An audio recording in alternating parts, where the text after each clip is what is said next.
الحمد لله نحمده ونستعينه ونستغفره ونؤمن به ونتوكل عليه ونعوذ بالله من شرور أنفسنا ومن سيئات أعمالنا من يهده الله فلا مضل له ومن يضلله فلا هادي له ونشهد أن لا إله إلا الله وحده لا شريك له ونشهد أن سيدنا ومولانا محمدا عبده ورسوله أما بعد أعوذ بالله من الشيطان الرجيم بسم الله الرحمن الرحيم قل هل يستوي الذين يعلمون والذين لا يعلمون وقال النبي صلى الله عليه وسلم خيركم من تعلم القرآن وعلمه وقال النبي صلى الله عليه وسلم من يرد الله به خيرا يفقهه في الدين أو كما قال عليه الصلاة والسلام صدق الله العظيم وصدق رسوله النبي الأمين المتين الكريم ونحن على ذلك لمن الشاهدين والشاكرين والحمد لله رب العالمين۔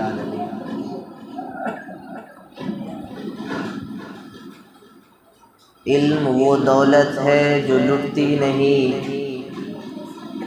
علم وہ دولت ہے جو لٹتی نہیں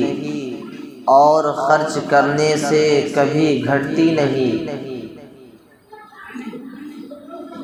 گر تو می خواہی مسلماں زیستن، گر تو می خواہی مسلماں زیستن، نیست ممکن بجز قرآن زیستن۔ برادران محترم، عزیزان گرامی، محترم حضرات، سامعین کرام، میرے عزیز بھائیوں، دین و ملت کے نوجوان طبقوں،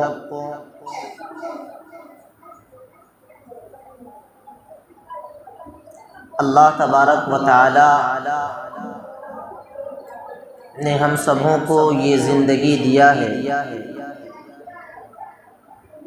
اس دنیا کو پیدا کیا، اس کے اندر اپنے مخلوقات بنائے اور ان تمام مخلوقات میں سب سے بہترین مخلوق اللہ تبارک و تعالی نے انسان کو بنایا۔ اس انسان کی زندگی یوں ہی نہیں چلتی، بلکہ ایک تدبیر کے حساب سے اس انسان کی زندگی چلتی، ایک سسٹم کے حساب سے اس انسان کی زندگی چل رہی ہے، اور اللہ تبارک و تعالی نے ہم سبوں کو مسلمان بنایا، کلمہ طیبہ لا الہ الا اللہ محمد الرسول اللہ کا اقرار کرنے والا بنایا، محمد عربی صلی اللہ علیہ وسلم پر اپنے جان کو نثار کرنے والا بنایا۔ میرے عزیز بھائیوں، انسانی زندگی ایک تدبیر کے حساب سے چل رہی ہے، اور اللہ تبارک و تعالی نے انسانوں کو پیدا کیا اس کے رشد و ہدایت کے لیے کم و بیش 1,24,000 انبیاء علیہم الصلاۃ والتسلیم کو اس کائنات کے اندر مبعوث کیا۔ کم و بیش 1,24,000 انبیاء علیہم الصلاۃ والسلام کو انسانوں کی ہدایت کے لیے، انسانوں کے سسٹم کو درست کرنے کے لیے، بے راہ روی والے لوگوں کو راستے پر لانے کے لیے اللہ تبارک و تعالی نے کم و بیش 1,24,000 انبیاء علیہم الصلاۃ والسلام کو اس دنیا میں بھیجا۔ ہر نبی اپنے قوم میں آئے، اپنے فرقے میں آئے، اپنے علاقے میں آئے، ہر نبی کو اللہ تبارک و تعالیٰ نے ان کا زبان سکھا کر کے اس دنیا میں مبعوث کیا۔ سب سے اخیر میں تاجدار مدینہ محمد عربی صلی اللہ علیہ وسلم کی بعثت اللہ تبارک و تعالیٰ نے مکۃ المکرمہ میں کیا۔ 12 ربیع الاول کو اللہ کے پیارے حبیب سرکار دو عالم صلی اللہ علیہ وسلم کی ولادت مبارکہ مکہ کی سرزمین میں ہوئی، اور مکہ کی سرزمین سے آپ نے کلمہ طیبہ لا الہ الا اللہ کا بول بالا، کلمہ طیبہ لا الہ الا اللہ کی دعوت دینا اور کلمہ طیبہ لا الہ الا اللہ کی طرف لوگوں کو بلانا شروع کیا۔ اور پھر اس کے بعد آپ کی اس محنت، آپ کی اس کوشش نے، آپ کے ان تمام قربانیوں نے رنگ لایا، اور آپ کے ساتھ لوگ مسلمان ہوتے گئے، آپ پر ایمان لاتے گئے، اور اس طریقے سے آج یہ دنیا اور اس دنیا کے اندر بسنے والی ہر چیز یہ جانتی ہے کہ اس روئے زمین کے اوپر، اس دھرتی کے اوپر ایک جماعت ایسی بستی ہے، ایک فرقہ، ایک قوم ایسی رہتی ہے جس کے دل کے اندر کلمہ طیبہ لا الہ الا اللہ محمد الرسول اللہ جیسا کلمہ موجود ہے،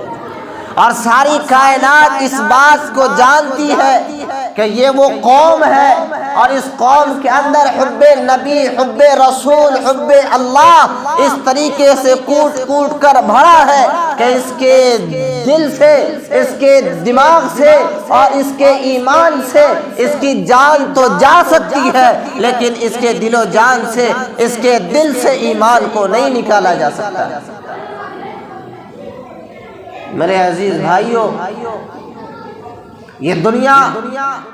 ایک سسٹم کے تحت چل رہی ہے، ایک تدبیر کے تحت چل رہی ہے۔ آپ لوگوں کی دعا سے، اللہ کے فضل و کرم سے میں نے بھی کچھ کتابیں پڑھی ہے، کچھ دین کے علم حاصل کیے ہیں، اور اللہ تبارک و تعالیٰ نے دینی کتابوں کے پڑھنے کا موقع دیا ہے، قرآن و حدیث کو سمجھنے کا موقع دیا، جتنی ہو سکی اللہ نے اس طرف ہمیں کھینچا۔ میرے عزیز بھائیوں، ہم نے کتابوں کا جو مطالعہ کیا ہے، آج تک ایک بھی کتاب ایسی ہم نے نہ پائی کہ جس کے اندر یہ لکھا ہو کہ کرامت کے سیکھنے کا طریقہ یہ ہے۔ کرامت کے سیکھنے سکھانے کا طریقہ کسی کتاب کے اندر موجود نہیں ہے۔ یہ دین، یہ مذہب، یہ شریعت لا الہ الا اللہ محمد الرسول اللہ کا بول جو ہم اور آپ تک پہنچا ہے، یہ سینہ بسینہ پہنچا ہے، ہم اور آپ تک جو پہنچا ہے یہ آقا علیہ الصلوۃ والسلام کی محنتوں کی وجہ سے پہنچا ہے۔ یہ ہمارے پاس لا الہ الا اللہ جیسی دولت جو پہنچی ہے، یہ آقا دو جہاں سرکار دو عالم صلی اللہ علیہ وسلم کے پیارے جانثار صحابہ رضی اللہ تعالی عنہم اجمعین کی کاوشوں کی وجہ سے پہنچی ہے۔ ہمارے پاس یہ دین جو پہنچا ہے یہ اولیاء کرام کی محنتوں کی وجہ سے پہنچا۔ آج یہ دین ہمیں وراثت کے طور پہ ملی، یہ زندگی ہماری چل رہی ہے، ایک تدبیر کے طریقے پر چل رہی ہے، ایک سسٹم کے طریقے پر چل رہی ہے۔ یہ دین جو ہم تک پہنچا ہے، یہ مذہب جو ہم تک آیا ہے، یہ کسی کرامت کے ساتھ نہیں آیا، کسی کرامت کے ساتھ نہیں آیا ہے، بلکہ یہ سینہ بسینہ منتقل ہو کر اس کے محافظین نے اس کی حفاظت کر کے اور اپنے آپ کے پیٹوں پر پتھر باندھ کر اور اپنے بچوں کو خیر آباد کہہ کر کے، اپنے گھر بار کو لالازار کر کے اور اپنے آپ کو اللہ کے راستے میں فنا کر کے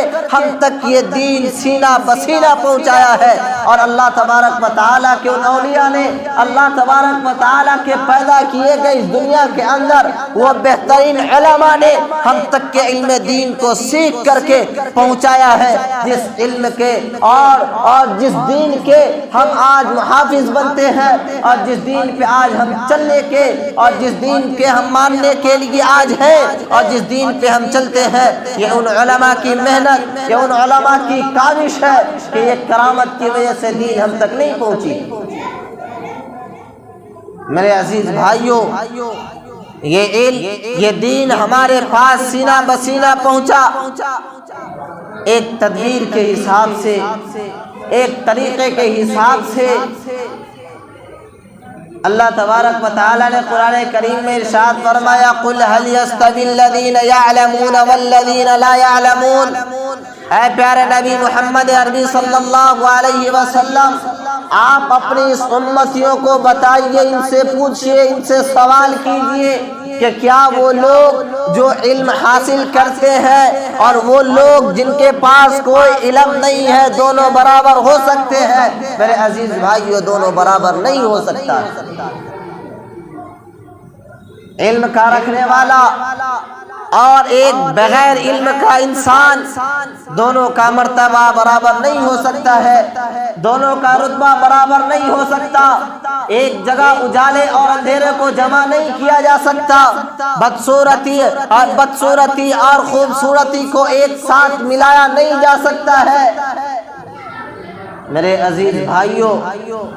اللہ تبارک و تعالیٰ کے پیارے حبیب سرکار دو عالم صلی اللہ علیہ وسلم نے ارشاد فرمایا مَن يُرِدِ اللَّهُ بِهِ خَيْرًا يُفَقِّهْهُ فِي الدِّينِ، اللہ تبارک و تعالیٰ جس کے ساتھ بھی بھلائی کا ارادہ کرتے ہیں اس کو دین کی فکر، دین کی سمجھ عنایت فرما دیتے ہیں۔ خیرکم من تعلم القرآن وعلمہ، تم سب سے بہترین شخص وہ ہے جو قرآن کریم کو سیکھے اور سکھائے۔ اللہ تبارک و تعالیٰ نے قرآن کریم میں ارشاد فرمایا کنتم خیر امت اخرجت للناس تأمرون بالمعروف وتنہون عن المنکر، کہ تم بہترین امت ہو جو نکالے گئے ہو، اخرجت للناس، جو لوگوں کی طرف نکالے گئے ہو۔ کیوں؟ تأمرون بالمعروف وتنہون عن المنکر، اس لیے کہ تم سارے لوگوں کو، سارے جہاں والوں کو اچھائی کا حکم دو، اچھائی کے طرف بلاؤ، بہترین راستے کی دعوت دو، وَتَنْهَوْنَ عَنِ الْمُنْكَرِ، اور برے باتوں سے روکو، برے طریقوں سے روکو، برے راستے سے روکو۔ اللہ تبارک و تعالیٰ نے قرآن کریم کے اندر ارشاد فرمایا هُوَ الَّذِي بَعَثَ فِي الْأُمِّيِّينَ رَسُولًا مِّنْهُمْ يَتْلُو عَلَيْهِمْ آيَاتِهِ وَيُزَكِّيهِمْ وَيُعَلِّمُهُمُ الْكِتَابَ وَالْحِكْمَةَ۔ اللہ تبارک و تعالیٰ نے جب بھی انبیاء کو بھیجا، چار کام انبیاء علیہم السلام کے سپرد کیے۔ اس امت کو بتایا کہ علم کی فضیلت کتنی بڑی ہے، اور علم جس کو آج مسلم قوم، مسلم سوسائٹی، مسلم سماج علم کی دنیا سے نکل کر کے اپنے آپ کو کسی اور دنیا میں لے جا رہی ہے۔ اللہ تبارک و تعالیٰ نے رسولوں کو بھیجا اور نبی پاک صلی اللہ علیہ وسلم سے فرمایا هُوَ الَّذِي بَعَثَ فِي الْأُمِّيِّينَ رَسُولًا مِّنْهُمْ يَتْلُو عَلَيْهِمْ آيَاتِهِ وَيُزَكِّيهِمْ وَيُعَلِّمُهُمُ الْكِتَابَ وَالْحِكْمَةَ۔ اللہ تبارک و تعالیٰ جب بھی انبیاء کو دنیا کے اندر بھیجے، تمام انبیاء کو چار کام سپرد کیے۔ کون کام؟ هُوَ الَّذِي بَعَثَ فِي الْأُمِّيِّينَ، اللہ تبارک و تعالیٰ نے اپنے رسولوں کو ان پڑھ لوگوں میں بھیجا، جاہل لوگوں میں بھیجا۔ یتلو علیہم آیاتہ، کیوں بھیجا؟ اس لیے کہ نبی جائے، رسول جائے اور وہ جا کر کے لوگوں کے سامنے اللہ کی دعوت دے۔ یتلو علیہم آیاتہ، اللہ تبارک و تعالیٰ کی نشانیاں بیان کریں، اللہ تبارک و تعالیٰ کی کتابیں پڑھ کر کے لوگوں کو سنائے، دعوت دے، لوگوں کو بچائے، سارے کائنات کو سمجھائے کہ هو الذی خلق السماوات والارض، کہ وہ خالق ہے جس نے آسمان و زمین کو پیدا کیا، وہ خالق ہے جس نے ہمیں اور تمہیں پیدا کیا ہے، وہ رب ہے جس نے اس کائنات کو بنایا ہے، فصاب تم اس کی عبادت کرو، اس کے سامنے اپنے سر کو جھکاؤ، لوگوں کو تعلیم دو، لوگوں کو بتاؤ، لوگوں کو سکھاؤ، دین کی تعلیم دو، اللہ کی تعلیم دو، اللہ کی وحدانیت بتاؤ، رسول کی رسالت بتاؤ۔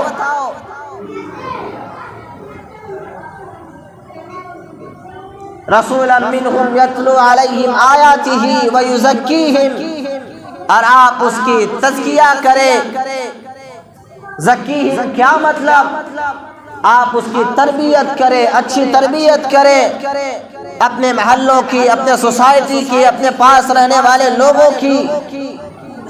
اللہ کے نبی سرکار دو عالم صلی اللہ علیہ وسلم مکہ المکرمہ میں جب نبوت کا اعلان کیے، دین کو پھیلانا شروع کیا، واحد میرے نبی تھے جنہوں نے اکیلا اس دین کی دعوت کو لے کر کے مکے کے اندر اعلان کیا۔ پھر اس کے بعد آپ کے ساتھ حضرت خدیجہ الکبریٰ، اور آپ کے ساتھ آپ کے علی، اور آپ کے ساتھ زید، اور اس کے بعد لوگوں کا ہجوم بڑھتا گیا۔ لیکن جس وقت میرے نبی نے لوگوں کو دعوت دیا تھا، وہ لوگ مسلمان نہیں تھے، وہ لوگ اللہ کو ماننے والے نہیں تھے، وہ ہندو لوگ تھے۔ وہ لوگ، یہ ہندو آج کے موقع کے حساب سے میں کہہ رہا ہوں، اس وقت ہندو لفظ کا استعمال نہیں کیا جاتا تھا۔ بدھسٹ، جین اور دوسرے دھرم کے لوگ، ان لوگوں کے اندر جن کے اندر اللہ اور اللہ کے رسول کی تعلیم نہیں تھی، میرے نبی نے ان لوگوں کے پاس قرآن پڑھ کر کے سنانا شروع کیا۔ یتلو علیہم آیاتہ، اللہ کے نبی صلی اللہ علیہ وسلم نے لوگوں کے سامنے جس وقت قرآن کو پڑھ کر کے سنانا شروع کیا، اس وقت کوئی مسلمان نہیں تھا، کوئی اللہ کو ماننے والا نہیں تھا، کوئی دین کو جاننے والا نہیں تھا، کوئی وحدانیت کا اقرار کرنے والا نہیں تھا، کوئی رسول کے رسالت کو پہچاننے والا نہیں تھا، کوئی مذہب دین پہ چلنے والا نہیں تھا، کوئی شریعت مطہرہ کو جاننے والا نہیں تھا، کوئی اللہ اور اس کے رسول کے راستے پر چلنے والا نہیں تھا۔ ان تمام چیزوں کے باوجود، ان تمام باتوں کے باوجود، ایک اللہ کا پیارا نبی محمد عربی سرور دو عالم صلی اللہ علیہ وسلم نے مکہ کے اندر مینا کی گھاٹی میں کھڑے ہو کر کے اعلان کیا، قولوا لا الہ الا اللہ تفلحوا وعلی محمد الرسول اللہ، کہ اے لوگوں، ایک اللہ کی عبادت کرو، ایک اللہ کی پرستش کرو، ایک رب کے سامنے اپنے سر کو جھکاؤ، ایک رب کے سامنے اپنے ماتھے کو ٹیکو، اللہ کے علاوہ کوئی معبود نہیں، اللہ کے علاوہ کوئی سجدے کے لائق نہیں، اللہ کے علاوہ کوئی دیوی نہیں، اللہ کے علاوہ کوئی دیوتا نہیں، اللہ کے علاوہ کوئی داتا نہیں، اللہ کے علاوہ کوئی مالک نہیں، اللہ کے علاوہ اس کائنات کا برہمان نہیں، اللہ کے علاوہ اس کائنات کو پیدا کرنے والا نہیں۔ اس مکہ المکرمہ کی سرزمین پر وحدانیت کا اعلان کرنے والا یہ محمد عربی صلی اللہ علیہ وسلم کی ذات گرامی اکیلا تھا، اور اس وقت آقا نے لوگوں کو پڑھ کر کے قرآن سنایا ہے، اور اس وقت لوگوں کو پڑھ کر کے قرآن بتایا ہے، اس وقت لوگوں کو پڑھ کر کے قرآن سمجھایا ہے۔ وہ دور تھا جس وقت مکہ کے سارے لوگوں نے نبی اکرم صلی اللہ علیہ وسلم سے بغض و عداوت رکھنا شروع کیا، نبی پاک علیہ السلام کو در بدر کرنے کا اعلان کیا، نبی پاک صلی اللہ علیہ وسلم کو شیب ابی طالب میں بند کرنے کا فیصلہ کیا، نبی پاک صلی اللہ علیہ وسلم کو مارنے کی سازشیں کی، نبی پاک صلی اللہ علیہ وسلم کو مٹانے کی کوششیں کی۔ لیکن ان تمام کوششوں کے باوجود، ان تمام کاوشوں کے باوجود، ان تمام دشمنیوں کے باوجود، اللہ تبارک و تعالیٰ کا یہ پیارا رسول اللہ کی وحدانیت کے اقرار کرتا رہا اور لوگوں کو سناتا رہا۔ آپ کی محنت نے اتنا رنگ لایا، آپ کی محنت کے اندر اتنا نور چسپا ہوا کہ آج سارے عالم کے اندر ہر جگہ مسلم قوم، مسلم سوسائٹی، مسلم سماج، مسلم لوگ لا الہ الا اللہ محمد الرسول اللہ کے اقرار کرنے والے موجود ہیں۔ میرے عزیز بھائیوں، ان تمام مشقتوں کے باوجود اللہ کے نبی نے دشمنوں کے سامنے، غیر اللہ کی عبادت کرنے والوں کے سامنے، جن کے سامنے ان کے معبود ستارے ہوتے تھے، ان کے معبود سورج ہوا کرتے تھے، ان کے معبود چاند ہوا کرتے تھے، ان کے معبود درخت ہوا کرتے تھے، ان کے معبود پتھر ہوا کرتے تھے، ایسے لوگوں کے سامنے اللہ کے نبی سرکار دو عالم صلی اللہ علیہ وسلم نے وحدانیت کا اعلان کیا، لوگوں کو قرآن پڑھ کر کے سنایا۔ اللہ تبارک و تعالیٰ نے فرمایا وَيُتْلُو عَلَيْهِمْ آيَاتِهِ کہ آپ اپنے بندوں کو، آپ اپنے لوگوں کو، دنیا کو قرآن کی آیت پڑھ کر کے سنا دے۔ آج ہمارے اوپر ذمہ داری بنتی ہے کہ ہم مسلمان ہیں، ایک اللہ کو ماننے والے ہیں، تاجدار مدینہ محمد الرسول اللہ کی شریعت پر عمل کرنے والے ہیں۔ آج ہمارے اندر یہ ہے کہ ہم دوسروں کو کس طریقے سے جا کر کے دین کی دعوت دیں، ہم لوگوں کو کس طریقے سے قرآن پڑھ کر کے سنائے۔ خود ہمیں قرآن پڑھنے کا ہنر معلوم نہیں ہے، خود ہمیں معلوم نہیں ہے کہ قرآن کریم کی تلاوت کیسے کی جائے، قرآن کریم کس طریقے سے پڑھا جائے، قرآن کریم کو پڑھنے کا ڈھنگ خود ہمیں معلوم نہیں۔ ہمارے بچے قرآن کی تعلیم سے دور، ہماری گھر کی عورتیں قرآن کی تعلیم سے دور، ہمارا سوسائٹی قرآن تعلیم سے لاپرواہ، ہمارا سماج قرآن تعلیم سے بے بہرا، ہمارا سماج اور ہمارا کلچر قرآن تعلیم کو حاصل کرنے سے بے فکر۔ ہمارے سماج کے اندر قرآن تعلیم کے علم کو کوئی علم نہیں سمجھا جاتا۔ یہ قرآن تعلیم ہے جس قرآن تعلیم کے اندر اللہ تبارک و تعالیٰ نے فرمایا کہ اگر تم دنیا کی سربلندی حاصل کرنا چاہتے ہو، اگر تم دنیا کے اندر بڑا بن کر کے رہنا چاہتے ہو، تم چاہتے ہو کہ تم اپنے آپ میں سربلند بنے جاؤ، تو پھر تم اپنے آپ میں مومن بن کر کے دکھاؤ۔ مومن کب بنو گے؟ جب تمہارے اندر قرآن کریم کا علم ہوگا، قرآن کریم کی تعلیم ہوگی۔ ہم لوگوں کو کس طریقے سے قرآن پڑھ کر کے سنائے؟ ہمارے بچوں کو قرآن کا علم نہیں آتا، ہمارے گھر کے لوگوں کو قرآن پڑھنا نہیں آتا۔ خود وہ لوگ جو نمازوں کی پابندیاں کرتے ہیں، جو نمازیں پڑھتے ہیں، افسوس کے ساتھ کہہ رہا ہوں کہ ہمارے نمازوں کے اندر قرآن کی تلاوت درست نہیں کی جاتی ہے۔ ہمیں خود معلوم نہیں ہے کہ نماز میں قرآن کریم کس طریقے سے ڈھنگ کے ساتھ اور تلفظ کے ساتھ صحیح حرف کی ادائیگی کے ساتھ ادا کیا جائے، صحیح ادائیگی کے ساتھ ہم نمازوں کے اندر قرآن کی تلاوت کریں۔ میرا نبی لوگوں کے سامنے، دشمنوں کے سامنے اللہ کا کلام پڑھ کر کے سنائے، اور دشمنوں کے ساتھ لڑ کر کے، زخمیں کھا کر کے، جنگ احد کر کے، جنگ بدر کر کے، جنگ حنین کر کے، اور جنگ تبوک کر کے، اور نہ جانے کتنے غزوات کر کے اللہ کے نبی قربانی پر قربانی پیش کر کے اپنے دندان مبارک کو شہید کرا کر کے، اور اپنے صحابہ کو تیر کے حوالے کر کے، اپنے صحابہ کو تلواروں کے نیچے لا کر کے، اپنے گھر بار اپنے صحابہ کو نئے نویلی دلہن پر چھوڑنے پر مجبور کر کے آقا علیہ الصلوۃ والسلام نے اس دین کو ہم تک بھیجا ہے۔ آقا علیہ الصلوۃ والسلام نے اس قرآن کو ہم تک بھیجا ہے، اس لیے نہیں بھیجا کہ ہم اس قرآن کریم کو ہدیہ کرا کر کے مسجد کے طاقوں میں سجا دے، اس لیے نہیں بھیجا تھا کہ ہم اس قرآن کریم کو ہدیہ کرا کر کے بیٹیوں کے شادی کے موقع پر داماد کو جہیز کے طور پر دے۔ ہمیں قرآن کریم کی تعلیم اس لیے نہیں دیا تھا، آقا علیہ الصلوۃ والسلام نے اس لیے نہیں بھیجا تھا کہ ہم قرآن کریم کی تلاوت اسی وقت کرائیں گے یا اسی وقت کریں گے جب ہمارے گھر سے کسی میت کے گزرے ہوئے 3 دن ہو جائے، کسی میت کے گزرے ہوئے 40 دن ہو جائے۔ قرآن کریم کی تعلیم اللہ کے نبی نے ہم تک اتنی کاوشوں کے ساتھ اس لیے نہیں بھیجا تھا کہ ہم قرآن کریم کو سننے اور سنانے کے لیے صرف تراویح کے موسم میں کسی حافظ کو بلا کر کے لائے اور مسجد میں ختم قرآن کرا دے۔ میرے عزیز بھائیوں، قرآن کریم کی تعلیم اللہ کے نبی نے ہم تک اس لیے پہنچایا۔ اللہ کا فرمان ہے یتلو علیہم آیاتہ کہ اے نبی تم لوگوں کو میری نشانیاں پڑھ کر کے سنا دو، میری کتاب پڑھ کر کے سنا دو، وَيُزَكِّيهِمْ اور تم ان کے نفس کو پاک کر دو۔ زکیہم کا کیا مطلب ہے؟ زکیہم آپ ان کا تزکیہ کرے، آپ ان کو پاک و صاف کرے، آپ ان کو صاف کر دے، ان کے اندر جو برائی ہے، ان کے دل کے اندر جو کفر بڑا ہے، ان کے دل کے اندر جو شرک بڑا ہے، ان کے دل کے اندر جو بدعت بڑی ہوئی ہے، ان بدعتوں کو ختم کرے، ان شرک کو ختم کرے، ان تمام برائیوں کو ختم کرنا، اور یہ اپنی اولادوں کو اچھی تربیت دے، اچھی باتیں بتائے۔ وَيُزَكِّيهِمْ ہم اپنی اولادوں کو یہ سکھائے کہ ہماری زندگی نبی پاک علیہ السلام کی سنت کے مطابق گزرنی چاہیے۔ میرے نبی نے اس لیے قرآن ہم تک کے پہنچایا، میرے نبی نے اتنی قربانیاں اس لیے دی کہ تمہاری نسلیں آئے تمہارے پاس تو تم اپنے نسلوں کو بھی قرآن کریم سکھاؤ۔ تم یہ بتاؤ کہ تمہاری زندگی کس طریقے سے گزرنی چاہیے،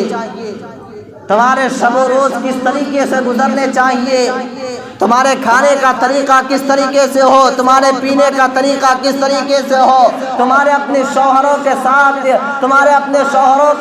سلوک کیا ہو، اور تمہارے اپنے بیویوں کے ساتھ سلوک کیا ہو، تمہارے اپنے ماں باپ کے ساتھ سلوک کیا ہو، تمہارے اپنے پڑوسیوں کے ساتھ سلوک کیا ہو، تمہارے اپنے پرایوں کے ساتھ سلوک کیا ہو، یہ طریقہ سکھانے کے لیے اللہ تبارک و تعالیٰ نے فرمایا وَيُزَكِّيهِمْ آپ ان کو یہ تمام طریقے بتائے، آپ ان کو یہ تمام طریقے بتائے۔ کیا بتائے؟ اصلاح معاشرہ بتائے۔ کیا بتائے؟ اصلاح معاشرہ بتائے، اصلاح سوسائٹی بتائے۔ جب اصلاح معاشرہ کا بات آتا ہے اور اصلاح معاشرہ کے بارے میں ایک بات کہی جاتی ہے تو ہمارے ذہن کے اندر بس یہی بات آتی ہے کہ شادی کے موقع سے کیا ہونا چاہیے، شادی میں کتنی بربادیاں ہو رہی ہے، کتنے فضول خرچے ہو رہے ہیں، اور کون لڑکا کس لڑکی کے ساتھ بھاگ رہا ہے، اور سماج میں کیا برائیاں ہو رہی ہے، اور سماج کے اندر کیا گندگیاں ہیں، کون جوا کھیل رہا ہے، کون شراب پی رہا ہے، یہ تمام باتیں ہمارے ذہن کے اندر آتی ہے۔ لیکن معاف کرنا میرے عزیز بھائیوں،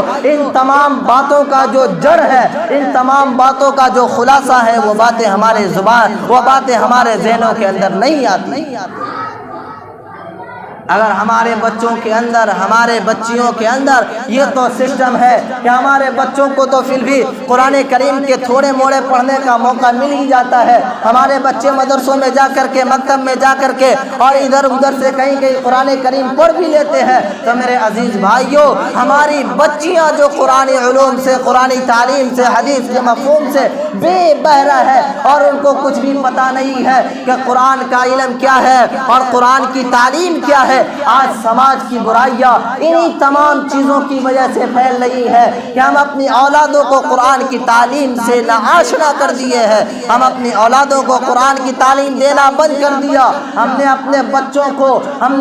بچوں کو دنیاوی تعلیم سے آگاہ کرنا تو ضروری سمجھا ہے۔ آج وہ لوگ جو اپنی اولادوں کو کالجز میں پڑھا رہے ہیں اور اپنی اولادوں کو اسکولز میں پڑھا رہے ہیں، وہ اپنے آپ میں فخر کرتے ہیں کہ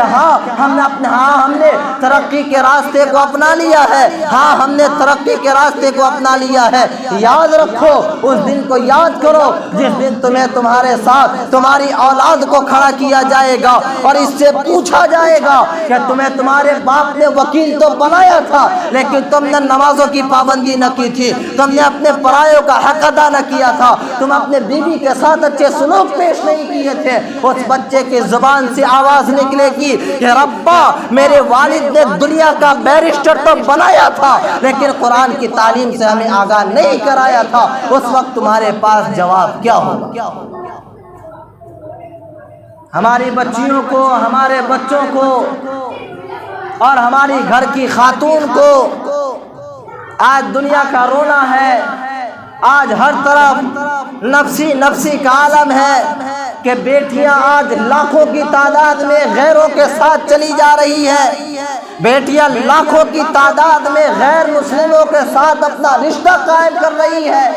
ماں باپ کے جذبوں کو رون کر اور ماں باپ کے عزت کا جنازہ نکال کر کے بیٹیاں غیروں کے ساتھ ہے، اس کا نتیجہ کیا ہے؟ واحد نتیجہ ہے کہ ہم نے دینی تعلیم سے انہیں وابستہ کرنا چھوڑ دیا، اور دینی تعلیم قرآنی علوم کا سکھانا ہم نے انہیں چھوڑ دیا۔ وہ ہمارے راستوں سے ہٹ کر کے دنیا کے مغربی تہذیب پر چلی گئی، جہاں اس بات کی تعلیم دی جاتی ہے کہ your self is your right, کہ تمہارا اپنا کلچر تمہارا اختیار ہے، تمہارا اپنا کلچر تمہارا اختیار ہے، تم جس کے ساتھ چاہو اپنا ریلیشن قائم کر سکتے ہو۔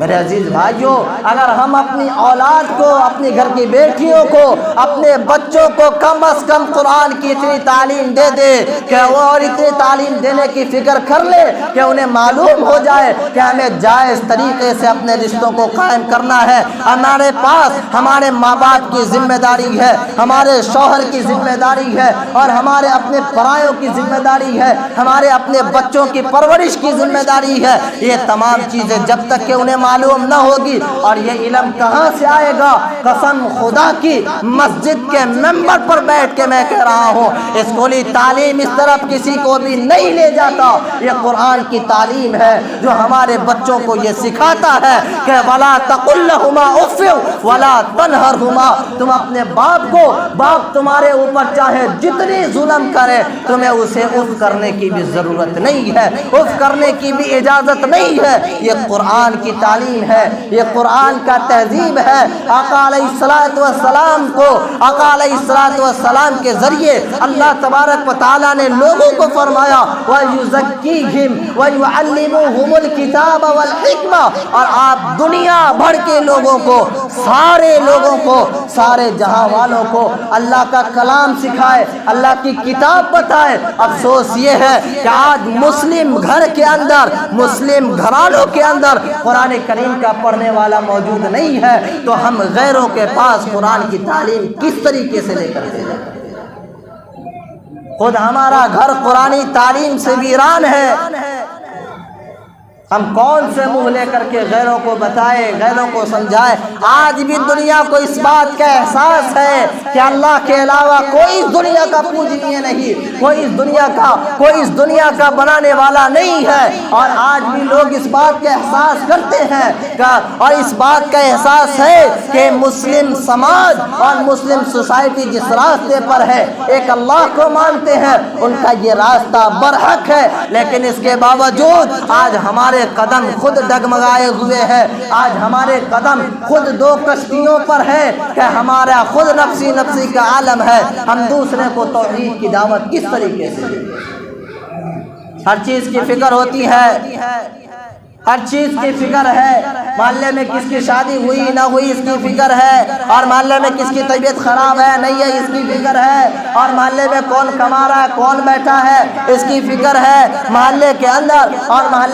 کون کیا کر رہا ہے اس کی فکر ہے۔ لیکن میرے عزیز بھائیوں، برا مت ماننا، میں اپنا دکھڑا آپ ہی سے کہہ سکتا ہوں، میں غیر مسلموں سے نہیں کہہ سکتا، میں آپ کو اپنا سمجھ کر کے یہ پیغام دینے کی کوشش کرتا ہوں، اور یہ بات آپ کی یاد دہانی کے اندر ڈالنے کی کوشش کرتا ہوں کہ جہاں ہم سماج کی تمام چیزوں کی فکر کرتے ہیں، جہاں ہم سماج کی تمام چیزوں کی فکر کرتے ہیں، مسجدیں ہماری عالی شان بن رہی ہے، عیدگاہیں ہمارے عالی شان ہو رہے ہیں، قبر کی منزلوں کو گھیرا لگا کر کے مضبوط کیا جا رہا ہے، لیکن اس کی تیاری نہیں کی جا رہی ہے، مسجدوں کی تعمیر ہو رہی ہے، لیکن مسجد کے اندر آ کر کے صحیح طریقے سے نماز پڑھنے کی تعمیر، صحیح طریقے سے نماز پڑھنے کی فکر نہیں کی جا رہی ہے، عیدگاہ کی فکر کی جا رہی ہے، لیکن عیدگاہ میں جا کر کے صحیح طریقے سے عید کی نماز ادا کرنے کی فکر نہیں کی جا رہی ہے۔ ہمارے سوسائٹی کے اندر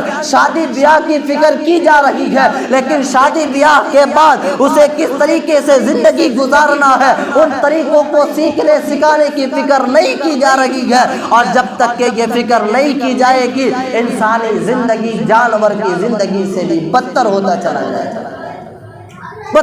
چلا جائے گا۔ میرے عزیز بھائیوں، یہ دل کا رونا ہے، یہ دل کی بات ہے، دل کی آواز ہے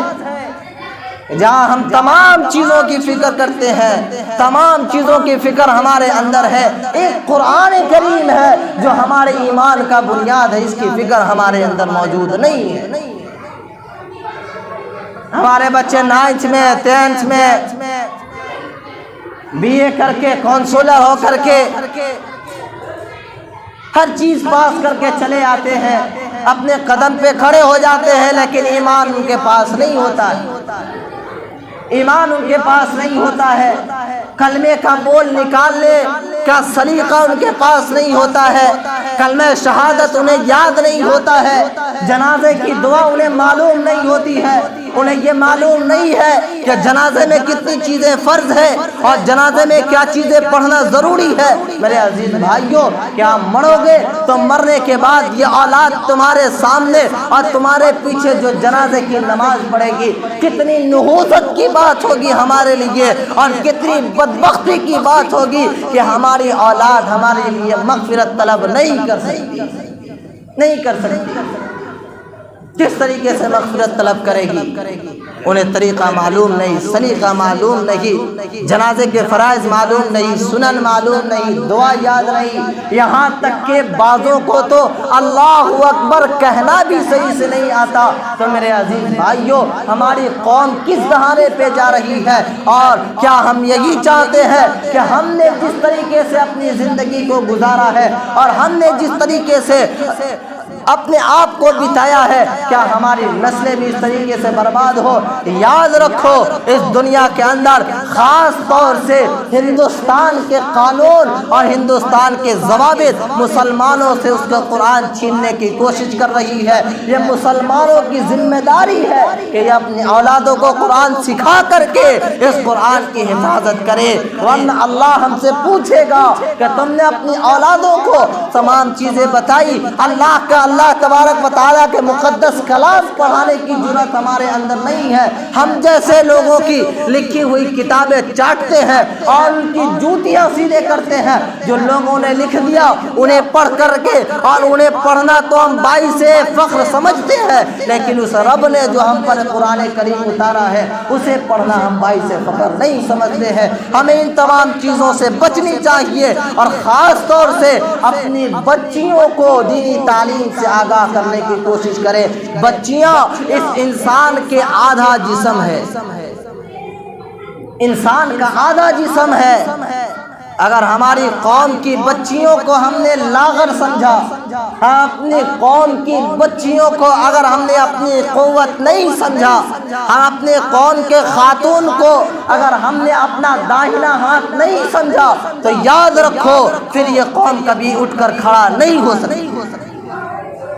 قوم کو کھڑا ہونے کے لیے ہمیں اپنے قوم کی بچیوں کو دینی تعلیم سے آگاہ کرنے کی ضرورت ہے۔ دعا کریں اللہ تبارک و تعالی ہم سبوں کو کہنے سننے سے زیادہ عمل کرنے کی توفیق عطا فرمائے۔